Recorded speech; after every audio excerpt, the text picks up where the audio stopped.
understanding that someone's always watching you and your attitude and how like you come out of the ring and how you treat your horses. I think everyone's paying attention to you every moment. Have you ever felt like high-performance sport was a world you were on the outside of? Like the real secrets to success are locked behind elite barn doors. The truth is, what separates the best from the rest isn't just talent. It's the lessons no one talks about. The ones learned behind the scenes in the moments no one sees. Today's No Stupid Questions guest has lived those moments. Baylee McKeever didn't just grow up around elite sport. She grew up inside it. As the daughter of Lee and Erica McKeever, longtime cornerstones of McLain Ward's program, Baylee had a front row seat to one of the most successful operations in the world. And in 2023, she proved she belongs, winning Young Rider individual gold with her horse, Formidable. Today, she's sharing the truth about high-performance sport, what top riders do differently behind the scenes, the realities of riding, training, and working at the highest level beyond the ribbons and highlight reels, and how Gen Z is rewriting the rules and what that means for the future of the sport. If you've ever felt like you're missing the key to breaking into top sport, or just want an inside look at what it really takes, you're in the right place. Because here, there are no stupid questions. Baylee, welcome to the Dear Horse World podcast. Thank you for having me. It's something you just mentioned before we started press record, which I actually think would be a really cool place to start. You talked about pony finals. And I asked you, when was the first time you ever had an interview? How old were you? And you said how old? 12. Around 12 or 11. Which is really young. So maybe you can explain to everybody who's listening or watching what that scenario felt like. I can try and explain it as best as I can, but I was surrounded by my mom and McLain, who's my godfather, and my dad were away at a horse show. I think it was Rio, the Olympics. So it was a big deal for sure. And I think it was my first time at pony finals. And I remember them calling to check in, like, because they've never really, I was kind of like the first one that they sent to pony finals. Now McLain has his kids that are going off to pony finals. But I remember like them calling me the night before, like an hour before, and just like checking in and making sure like I had a plan down, because they were trying to make sure it went well all the way from where they were. And I just remember all the support they gave, and it was like I wanted to meet their expectations for sure. So what does that feel like when you're 12 and you because you mentioned that you had like really nice ponies, and so there's an element of pressure. Do you feel that at 12? I think different than how I feel it now, but for sure you do feel it, and there's kind of like a standard you want to meet and be good at from like a young age. It's kind of like you want it more than some other kids maybe do. Yeah. You kind of have more understanding for it and how much it could mean.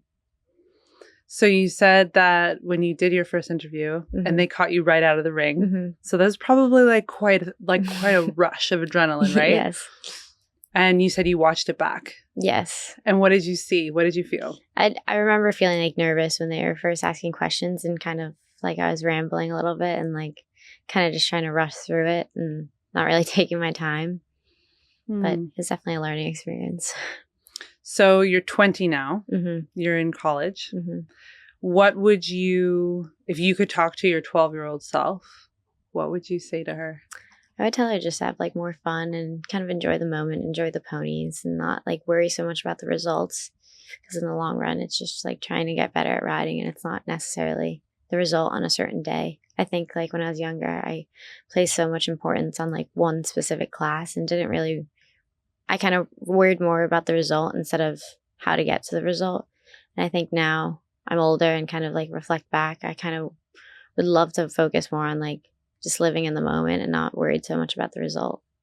I feel like I also want to do that. I feel like so much of us want to be more present. Yes. What do you do? How do you become present? Because so much of the horse world is about results, and so much of it is about what's next, because it's like this recurring, it's almost like the treadmill of of results Mm-hmm. and outcome. Yes. How do you practice presence? When I'm showing, I try to like just take a moment in the schooling area and just think like how grateful I am just to be able to have nerves and be able to show and have such great horses. And I think that's really important to reflect on, is just appreciating the moment. And I think when I was 12 and I was watching the big ring and like now being able to compete in the big ring, it's for sure special to be able to do that. And special horses as well. It reminds me of the saying like pressure is a privilege. Mm-hmm, for sure. I feel like that is, you sound like that's the kind of the mindset or the approach that you take, which is really cool. Yes, I try and go in with that mindset as much as possible. You talked about special horses. I think this is a perfect opportunity to talk about your special horse. Mm-hmm. Can you tell us a little bit about her? Yes. I mean, growing up, I've always had really special jumpers, and surprisingly, they've all been mares, which I've seemed to click with. But I'd say the most special horse that's come into my life is Formy, and she's my current horse right now. And she kind of came into my life in like a fairy tale situation where McLain found her for some clients of his. Didn't work out so well, so she came back to McLain's barn, and she colicked, which was upsetting, and she needed surgery. And at the time, I didn't really pay attention to her. I thought she was another sale horse that was coming through the barn. And then McLain did the surgery and gave them a different horse. So he had ownership now of her. And she was kind of in the back barn coming back from surgery and over the summer. Oh, it was like near the fall. And I started riding her and like bringing her back. And then McLain let me jump her a couple times at home. And then we came down here, and my jumper at the time was just kind of finishing up. And so she was going to her next home. And I was supposed to do the USCF clinic down here, which is like the first week of Florida. And I was supposed to bring a different horse, but that horse ended up getting sold. So I ended up bringing Formy. And at the clinic, you take care of them. And it was kind of a bigger track, bigger set clinic than I had been jumping. And I got to take care of her. So I think we really started to bond there. And we kind of formed a relationship there. And then throughout that circuit, she started taking me around the mediums and then the highs. And then by the end of the season, McLain kind of put it on the board as like kind of like a guess, like maybe the U25. And he was like, you can just do the welcome and see how it goes because it's bigger than I've been jumping. And then he said it went well. So he put me in the semifinal, which was under the lights with the big water. And I think that's really where we bonded and it became special. But then later that year, I took her to Young Riders, and McLain had to go to WEG, I think, that year. So he sent my mom with a letter. I didn't know about the letter, but it was the last show before I went to school. So I kind of thought like maybe that was our last show together, and she'd get sold after that because people had been asking about her because she was jumping just amazing.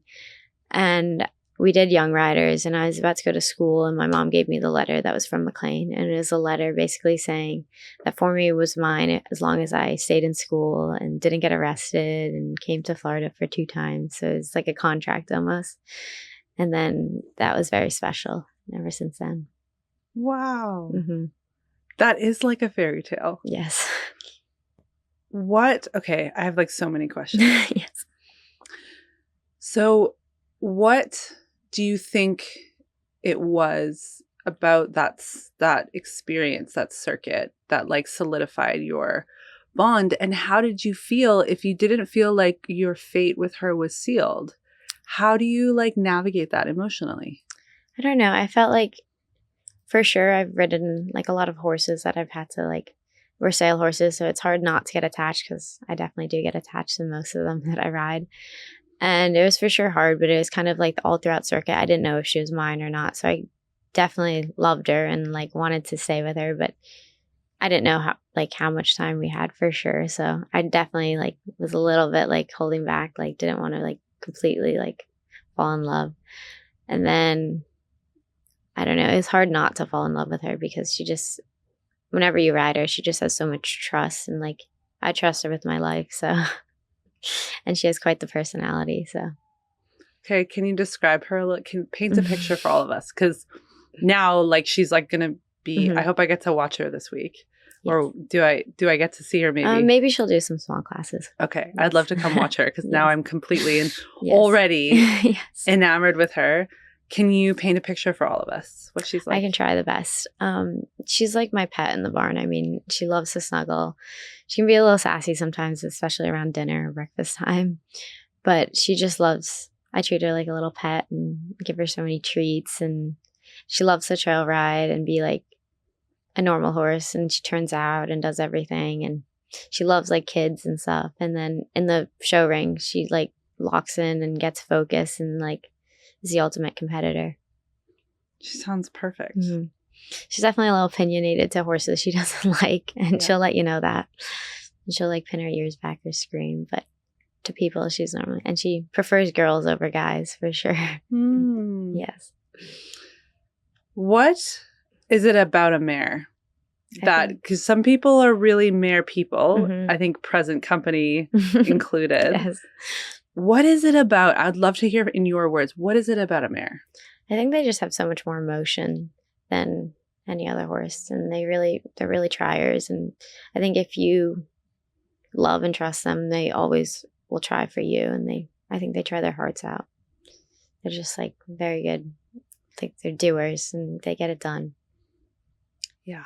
There's something about, it's like when we talk about heart horses. Yes. And then I think there's something so special when I talk to people in the horse world about their heart mares. And it's not to say, because there are heart geldings, and I think some of us have had I've had amazing stallion, even relationships with stallions that I think are just so special.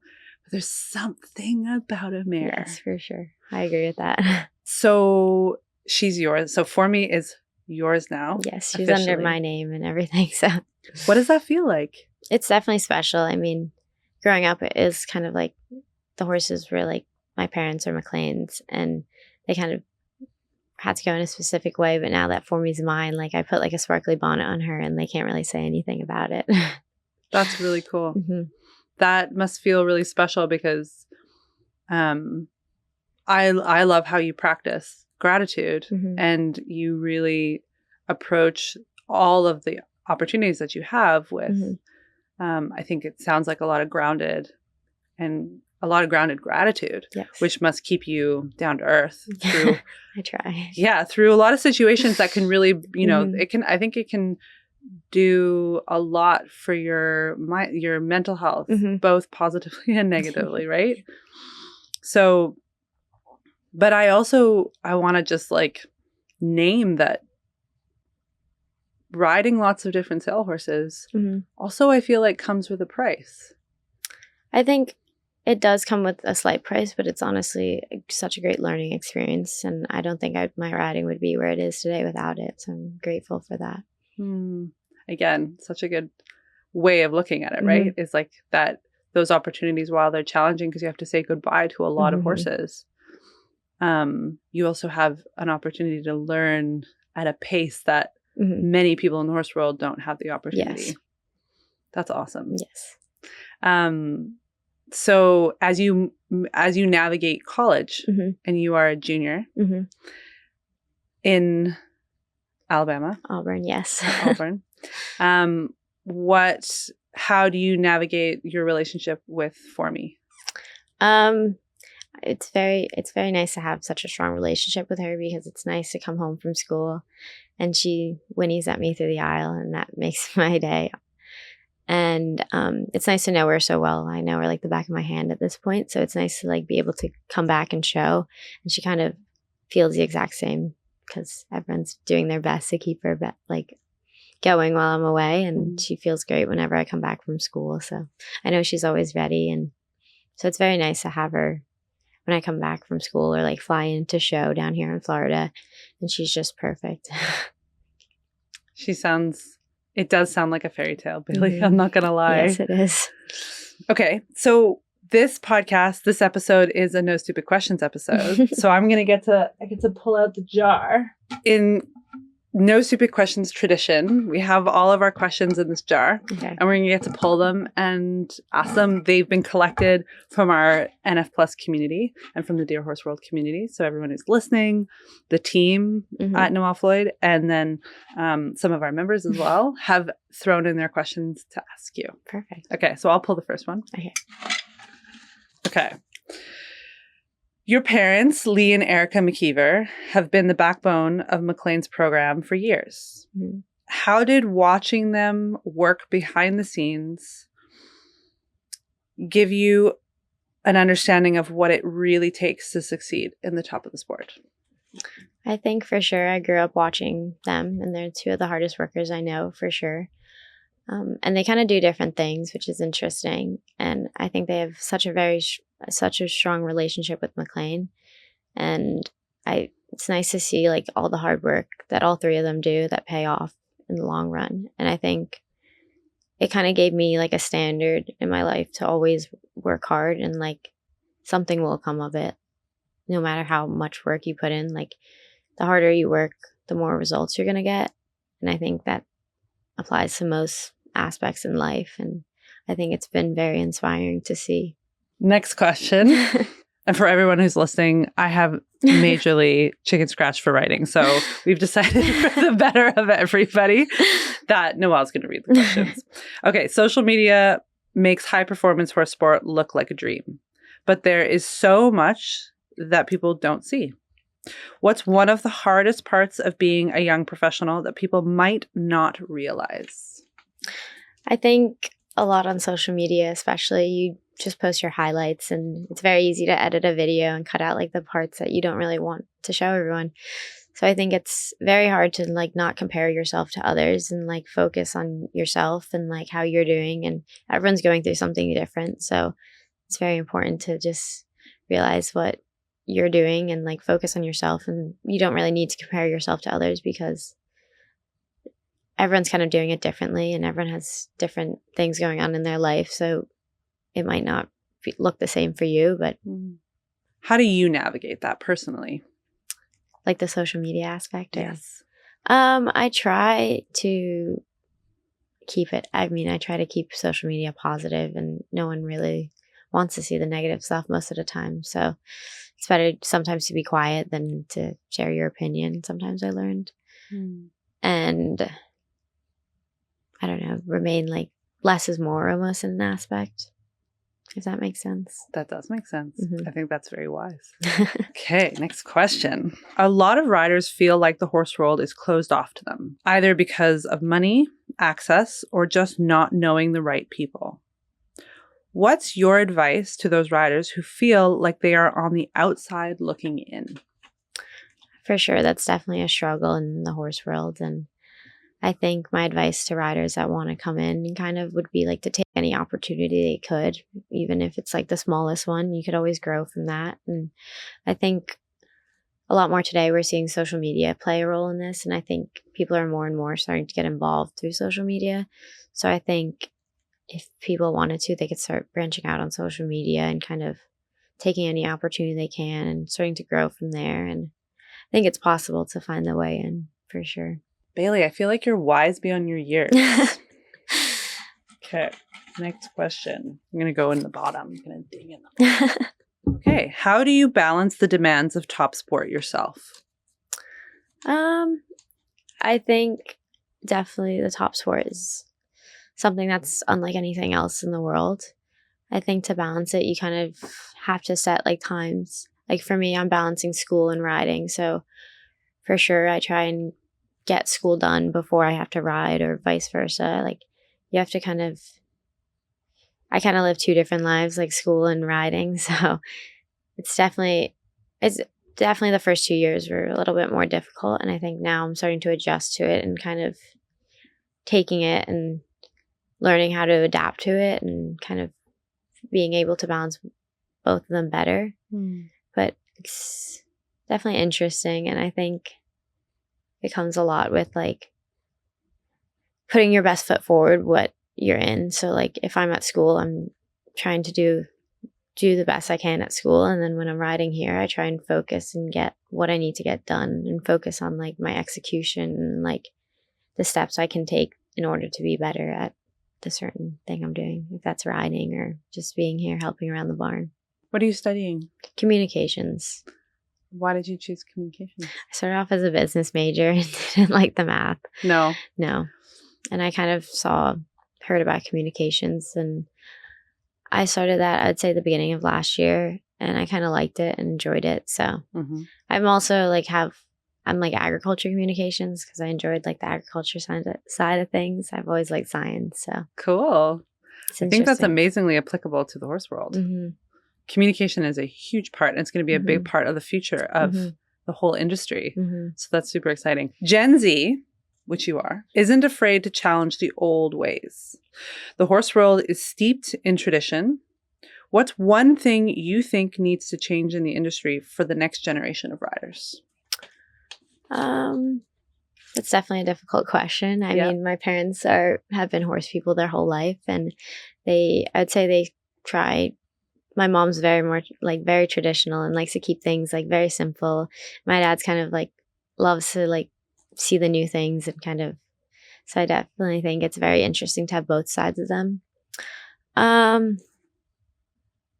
mean, I care a lot about the horses, so I love seeing like their welfare increase, and I love when they get taken care of properly. And I think the horse world, it's hard to say something that you would change in the future, but I think there's always things that can improve in any aspect. So I think just seeing like the improvements happen is something that's inspiring and positive.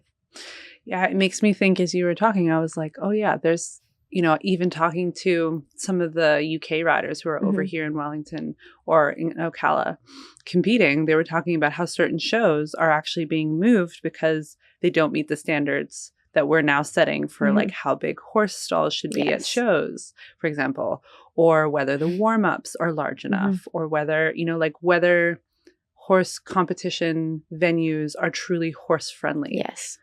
And I thought that when I was thinking about that, like even 5 years ago, we weren't having that conversation in the same way that we are now. For sure. I think the horses in our sport have to come first because they're athletes too, and they can't really tell us what they want and what they don't like. So we have to listen to them the best that they tell us. Very true. Very true. Okay. Here, you pick the next one, but I'll read the next one. Do you think the industry is keeping up with how Gen Z learns? I think so. You can kind of see like them starting to use social media more and more. And I think it's a lot of Gen Z as social media and that. And I think you see the horse world more and more, like more brands are using social media in like different forms.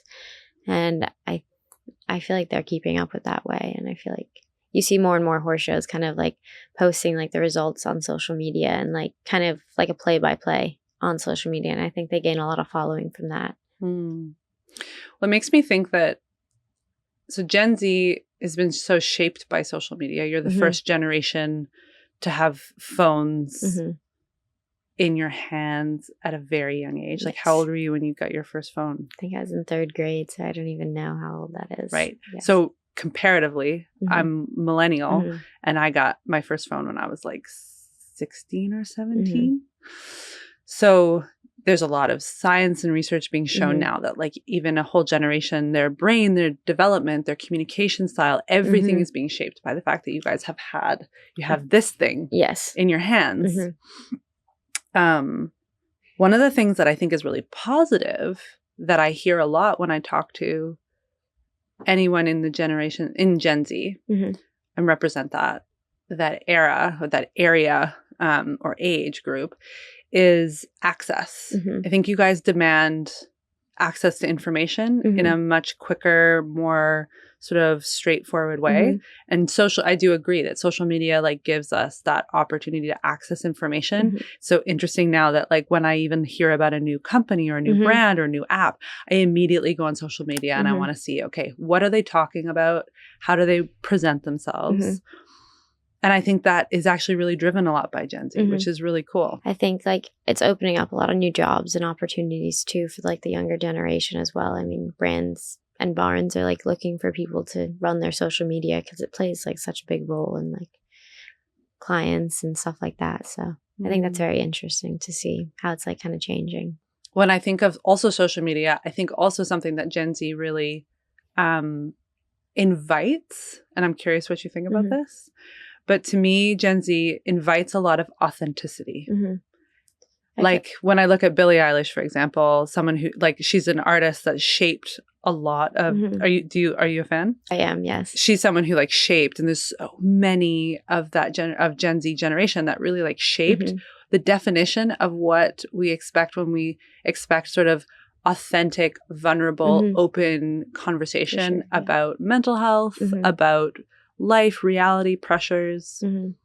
And I feel like that's really healthy for the horse world to have, to be kind of almost being invited and demanded of. Yes, for sure.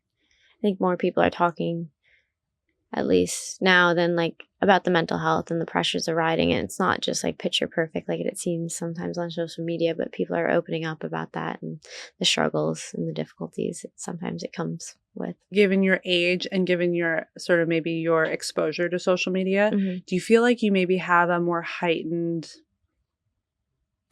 let's say, lens on who is being authentic and who's not?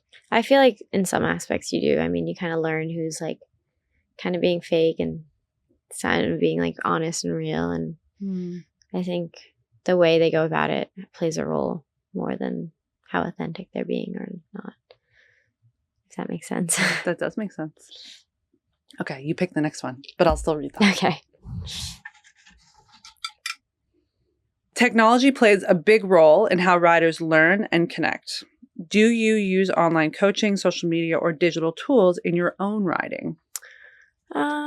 I wouldn't say so much as maybe other people would, but it's definitely interesting to like be able to watch different horses or like riders across the world. I mean, even if you miss a live stream, you can always go back and like most of the time it's posted on somewhere on social media. So it's very interesting to watch and like you can definitely learn something from watching other riders compete. And I think it's very interesting and it's very nice to have that at our fingertips and be able to watch so many different shows and competitions because there's so many going on in the world today. So it's very nice. And I mean, there's technology now and you can search up a horse's name and find like videos of it from a couple months ago or years before. So I think that's a helpful tool to have. If there's one rider that you could do like a virtual lesson with anywhere in the world, who would it be and why? It's a difficult question because there's so many talented riders. And I've been able to ride with so many different people and have lessons by so many different people. So that's definitely been a great tool for me. But I'm trying to think of someone. I think watching Richard Vogel is something else. I mean, he always goes out to win and he's just so fast. So it's very interesting and unique to watch, I think. Has he ever given you any advice? He definitely comes to the ring sometimes. Him and McLain are very close friends. So we went skiing in Vail all together. So nice. Yeah. Yeah. We had him in, he was actually one of our first guests in the studio. And he is as lovely and likable and relatable in person as he is on camera, which I really appreciate. Talking about that authenticity piece, right? He's very down to earth. And I think he focuses a lot on the basics and kind of it's inspiring to see like you can just get on any horse and ride it in like a 5-star level and that's very interesting. I think he's just very talented.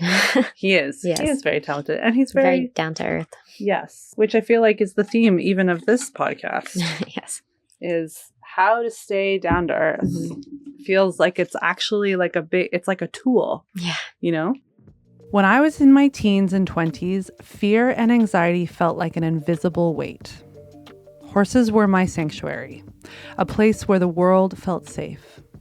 But the moment I stepped into the competition ring, that safety vanished. The pressure, the self-doubt, the overwhelming fear, it was suffocating. If fear has ever stolen the joy of riding or held you back in the arena, during rides, or even in daily life, you are not alone. Fear doesn't have to be in charge. There is a way through it. Dr. Jenny Susser, a world-renowned sports psychologist and equestrian expert, knows how to tackle fear head-on. In her Gaining Control of Fear and Anxiety masterclass, she shares Olympic-level strategies to help you break free from self-doubt, build confidence, and create lasting habits. This course isn't about overcoming fear. It's about understanding it, controlling it, and turning it into a quiet passenger instead of the driver. Through 13 transformative lessons, Dr. Jenny explores the science of fear, practical tools to manage it, and ways to tackle common fears like competition nerves, jumping big fences, or getting back in the saddle after a bad experience. Take the first step towards becoming the rider and the person you are meant to be. Stream Dr. Jenny's masterclass now on NF Plus and gain lifelong skills for the saddle, for work, and everywhere in between. McLain Ward is one of your mentors and also your godfather. He is known for precision, discipline, and a winning mindset.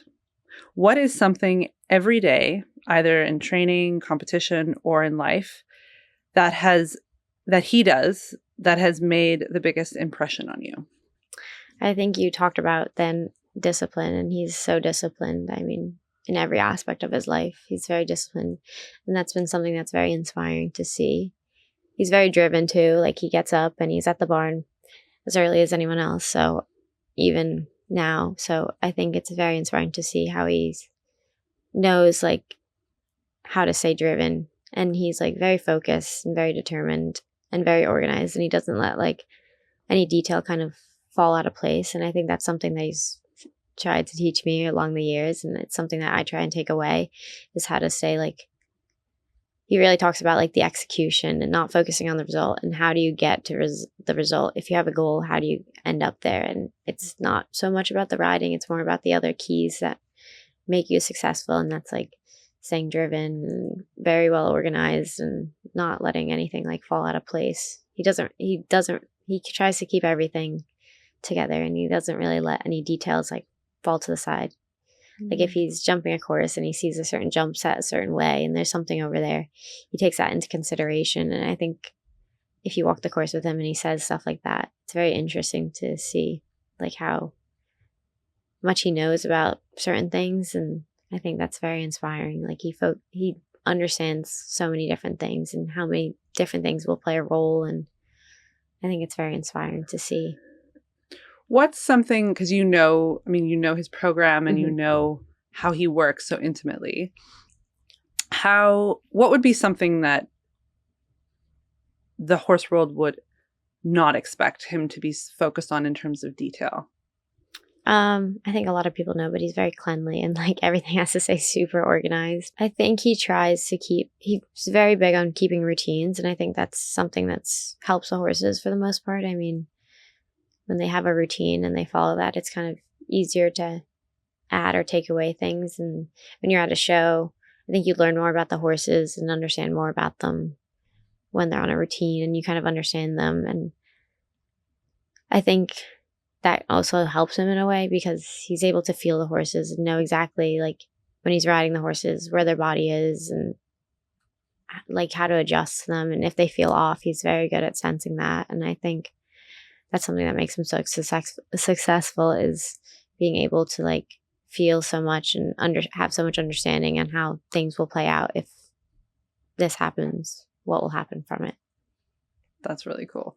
Yeah, I love that, because that's something that we can all apply to our own riding and our own management of our own horses. Wow, I think this will be the first No Stupid Questions episode that we've actually gone through all the questions. I think this is a tribute to you, too, Baylee. Very effective. That's good. Yeah. You grew up inside the horse world, but you carved your own path. Was there a moment where you had to prove that you belonged? Not just as a McKeever, but as Baylee?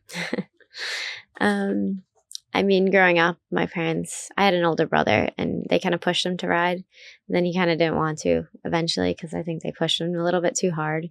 They kind of learned that with me. So they let me do other sports. And I had a pony at home, but they said, go try other things. And then I think that's how I started to love the horses so much. Is I think that was a big part of like my riding. Was I've had a lot of love for the horses, and I still do and always will.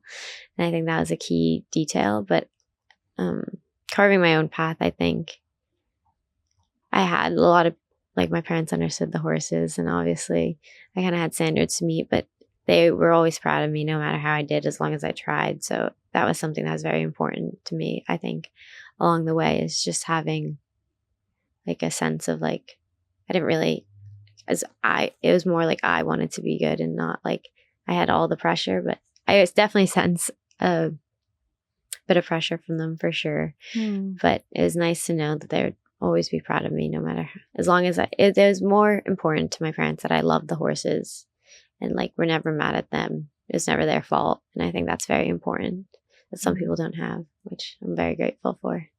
Yeah, it sounds like they gave you the space to find your own why. Growing up, I did the equitations and hunters, and McLain always like kind of wanted me to do that with someone else, which I'm very grateful for. So I got to hear a lot from like other trainers, and that's something that's I'm super grateful for, because a lot of people don't get to like just go to another barn and take lessons. And I think McLain's built so many different relationships with other farms and trainers that when the time came that like I needed to go and do the equitation, I was able to train with most of the top barns. And I think I was able to take so many different kind of lessons and journeys from like notes from them, and they all teach differently. So it was very nice to have like so many different inputs and along the way. Who did you train with for equitation for hunters? I started the ponies with Heritage Farm with Patricia Griffith, and she's like a master at the ponies. And then I started doing the equitation a little bit with them, and then it's kind of time for a change. And it's nice also that like all the barns, like I kind of moved on from, like we never left on like bad terms, and I can still go talk to them today. And like after Young Riders, when my horse won the gold, I was able to go and thank them all and send them letters, because they all contributed in some way. Did you do that? You wrote letters to everybody? Mm-hmm. Wow. Yes. And was that your idea? Or? I wrote them all, but it was like definitely my mom's idea. And she's something like, I think that's like traditional from her, is like one of those, like, she knows how much a letter means. So I love that. Mm-hmm. I think that's even something that I could apply in my own life. Yes. You know, we have so many people to thank for the success we get in life. Yes. She sends like Christmas cards every year. So I think that's like kind of something that she built in me a little bit. And it was definitely like a lot of people gave very nice feedback to her. So that's really cool. Yes. What were your biggest takeaways? Like, you know, now you're competing in the 2 stars, and you're getting bigger and bigger opportunities in the top of the sport. What's like one key takeaway that you took from riding in equitation that applies now? And what's one key takeaway that you took from riding in the hunters that applies now? I wouldn't say I did the hunters as much. That was my first horse, and I did him in the hunters, and he was definitely special to me. And then the equitation I did, I think from when I was like 14, maybe I started in like the 3-foot one. And I had a really special horse in that too. And I think the equitation is great for kind of like teaching how to ride like technical tracks and how to do it well. And for sure, it's definitely hard and difficult and can get frustrating at times, but I think it taught me overall so much.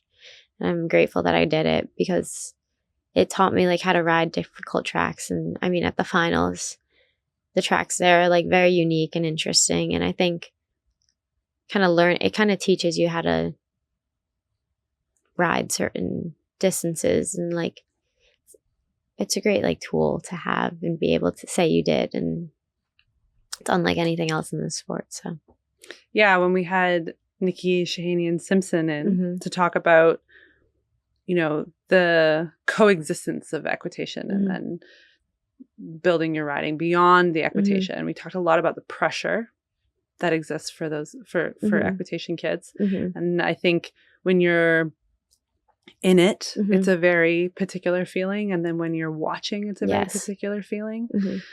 And I really appreciated her perspective on kind of where and how to appreciate it and respect it, and then Mhm. also like grow from it. Mhm. But we really talked about the pressure. Did you feel Yes. that pressure? For sure, I did. I mean, when you're in like a little top 4 test, no matter what show, you feel pressure. And when you're coming back like in the top 2, it's definitely more pressure. And I think that's something that's super helpful for your riding. It's like creating these pressure situations in which maybe the first time you crumble under the pressure, and then the second time you can get better. And I think the equitation really, even when you're in a flat test, I mean, there's still pressure on it. And I think it's helpful to have, and like it helps you grow as a rider, and it's nice to have.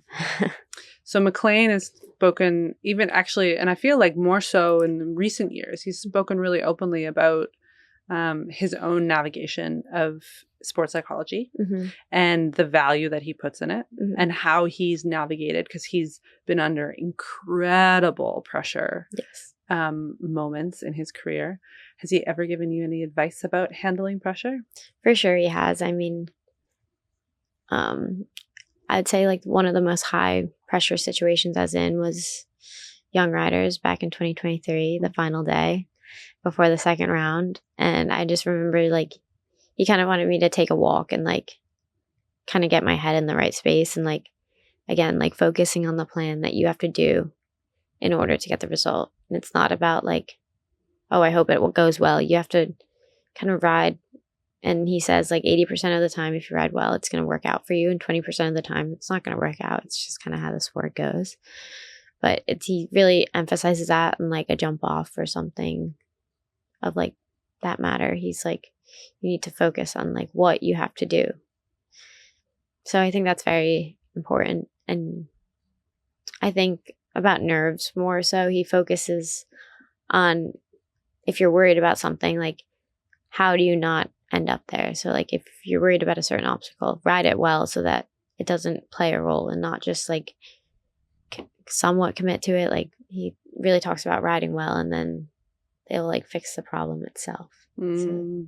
Which I feel like when I think of, how I know McLain, when he says, ride it well, it's like that goes back to like the weeks and months leading up to that competition, like really making a plan on how you plan to give yourself all the tools and all the preparation you can to like arrive at those challenging moments, having left nothing on the table. Yes, exactly. I think another detail that McLain never leaves out is planning. I mean, you can look at his board or his calendar like anytime, and it's like planned out for the next year. And I think that's something that's like, I think a lot of riders kind of learn off him. And when he has clients, like I think they really take that, they learn from that. And I mean, I've learned from it. Like you can look at his schedule and he plans everything ahead, and all the horses have a plan no matter what. And I think it's, if like the plan doesn't go, like he always has a backup plan and he can always change it and adjust. And I think that's something that really is beneficial to his riding and also to the people he helps, because he's able to like sort of guide them in a way. Like he has a plan, and if this class doesn't go well, there's something to look forward to. And so applicable to all of us also. Yes. Okay, last question in the jar. The jar is officially empty, y'all. This is a big deal. Okay, final question. Gen Z values transparency, mental health, and work-life balance. Things that don't always align with high-performance sport. Have you ever felt that tension? For sure. I think I talked about balance before with riding in school, and it's also like having a social life in some ways. Like you have definitely in high school when I started like kind of taking horses more seriously, my parents wanted me to have like a normal life, which I'm very grateful for. So I was in regular school, and I kind of left a lot and didn't really have too many friends in my high school. So then I started being more friendly with people that rode horses just because I was kind of there. It definitely made high school a little bit more difficult, but I learned from that, and I wouldn't want it any other way. I think I chose the horses, and I was grateful for that. And I think sometimes riding horses also, like the work-life balance is kind of like very long hours. So you have to kind of find time for yourself, and if you have a social life too. Yeah, horses isn't exactly 9 to 5, is it? No. And the horses, my parents always kind of emphasize that the horses come first. So you don't just kind of rush them. They take time. Like after you ride them or after you show, you have to do them. They always come first, and then other things can come. That couldn't be a more perfect place to wrap this episode. But before we wrap, every episode I ask a series of rapid fire questions, which I'm really excited to hear your answers to. Okay. If you could read one book to the horse world, what would it be? Oh, I'm not a big reader. Or it could be one that you would like to read, or you've been told to read too, if you're not a big reader. I'm really not a big reader, but the only book I can remember reading as a kid was like Diary of a Wimpy Kid. Diary of a Wimpy Kid? Okay, I've never heard about this book. I think it's like an American classic. They have movies about it too. Really? What's They're it like about? comic books, basically. And what's the preface? I think it's like a boy, and he's like a middle child, and he's like in school. He kind of has like, things always occur in his life that are like, shoot. This seems like a good book for the horse world. What was the impression that it made on you? It's like a whole series. So like everyone's like a different story kind of. I can't really remember them all. They kind of all blend into one, but it's kind of like a comedy book, and I read it like as a young age. And it's about like dealing with this. It sounds like kind of like dealing with disappointment or a little bit, yeah, unexpected and outcome. they kind of make it in a funny way, for sure. That's cool. Mm-hmm. Who is the most iconic horse in history? I always want to go to one of McLain's, but Azure or Sapphire are too special, or Rothschild, honestly. Ooh, yes. All three who I love. Very different too. Yeah, so different. Rothschild, who's also on the cover of our magazine when we had our magazine circulating the world. Such cool horses, all three of them. Yes. Actually, okay, I'm curious because you know all three of them. What, if you were to describe like in one word, why you like would say each of them? Like, so why Azure? I think she was just so majestic in the way she went, and like her presence in the barn. She always just looked like kind of exotic. She like had this thing about her, and she was just like beautiful and so kind. I love that. Yes. Sapphire? I knew her when I was young, and now watching back, like looking back at her photos and videos, my mom took care of that horse, and she was kind of like my mom's like baby almost. So when I was like a child, my mom used to throw me on the saddle sometimes, and I just remember her being so sweet, and like she was just kind of I didn't realize how good she was when I was that young, but she was just so sweet in the barn and very nice. And then Rothschild. He was just quirky, I think. He was so good at his job, and he just had this way about him that was like his little bucks and everything. And he was like a dragon. Yes, exactly like that. And I think he's very interesting. Most undervalued skill as a rider? Networking, almost. I think that plays such a big tool in people's riding today. What do you think is the kind of the art of networking? I mean, now like Gen Z, like you were saying before, social media plays such a big role, and I think understanding that someone's always watching you is such a thing that we have to value today. I mean, in your attitude and how like you come out of the ring and how you treat your horses, I think everyone's paying attention to you every moment. And when you're very talented and people are looking up to you, everyone's looking for like kind of like to highlight something that's you're doing wrong. So they're always looking, even if it's just a moment. I think people always have their eye on you, especially when you're at a high level in this sport. And I think it's something that every rider needs to pay attention to. Reminds me of the thing that I've often said in the horse world, which is like horses aren't what we do, it's who we are. They're who we are. So like you need to like embody your values like 365 days of the year, 24/7. That's such good advice, really. What you said. I mean, what I said is just summing it up, but I think what you said is remarkable. Who is the greatest horseman or horsewoman in history? I mean, I'm going to say my parents and McLain for them. I mean, my parents just care so much about the horses, and McLain's just so talented, and I think they all work very well together, and like they kind of make one, so they all work together. I think they're such great horse people, and I hope to be anything like them one day. Well, I would certainly say the results speak for themselves, don't they?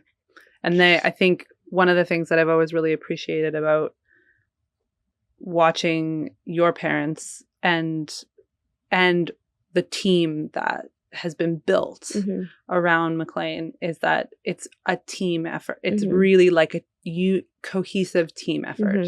For sure. I mean, growing up in the barn, I'd say I'm close to everyone who's worked at the barn, and we don't really have too many people that kind of come for like a few weeks and leave. I mean, everyone that's there now has been there for over 3 months, I'd say, and the most is like 6-7 years almost. And I think my mom especially, tries to make it like a very family oriented environment, and it's kind of what I wrote my college essay on. And I think my mom just tries to make it feel at home for them, and I think they really appreciate that. As much hard work as it is, I think they feel like a sense of home, like a sense of family. What did you write your college essay on? I wrote it on, it was like a spider web and how like everyone's connected. But growing up, like we've always had people from all across the world, and it was kind of like my job almost to make them feel at home, like with my mom kind of, and like treat them with kindness and understanding that it's like some of them are like very young and they come over here from Ukraine or France, and we all spend Christmas together. We all spend Christmas morning at McLain's house. And as a kid, that is like, they were my family and I was also their family, because I didn't really grow up with a big extended family. So it was always nice to have that, like on Christmas morning, we all spent it together, and all the holidays like Thanksgiving, and we do a pumpkin carving on Halloween. I love this. It's like traditional family values. Yes, and it's like it's like traditional to me. Like I don't really want it any other way almost. God, I love that. Yeah. Okay, the last question, which I kind of know the answer to. Mares, stallions, or geldings? Mares. I've had a lot of special horses in my life, but my first jumper was a pony named Kalinka, and she was a mare. And she, we did like the meter 10s, and she kind of looked like a Zur in her face. She had like the same markings, and she was very special. And then I was very lucky enough to receive a horse from Adrian Sternlick called Catalyst. We called her Shannon in the barn. And she was older, but she still had so much personality, and she was just such a trier, and she taught me so much. And it was kind of like my first, like, she was like coming down. She was one of Adrian's first horse. And then at the time also I had Solana from Reed Kessler. Yes. Oh, wow. An amazing horse. Oh my gosh. Yes. Yes, it was an incredible horse, and she taught me so much. So to kind of start off the jumpers with like those two horses is pretty special. And that's super special. Yeah. And it was, you couldn't really like not fall in love with mares at that time. I mean, those two were pretty special. Yeah, I was going to say, I feel like you never really had a chance. Yes. Mares had it out for you from the beginning. They're both like chestnut too, so it's like perfect. And then later on, I got a horse from the Matisse, is Francois's daughter's horse. And she was a bit older too. Her name was Penta, and she was kind of older, so she was kind of like she was like a teacher almost, and she taught me so much as well. And then came along for me. So it's like all of your fairy god mares. Yes, literally. My mom said it's like, this is like Cinderella. You should write a book. Your book is Cinderella and all of your fairy god mares. And then I had a hunter. My first horse was named Flirt, and he was just the best. He was like, you could put anyone on him. And then my equitation horse, who I had like throughout the whole equitation, was called Salvatore, and he was like my mom's third child. She loved him. Baylee, this has been such a cool Thank you episode. for having me. Yeah, thank you for coming on. I learned a lot. I appreciate it. Thank you.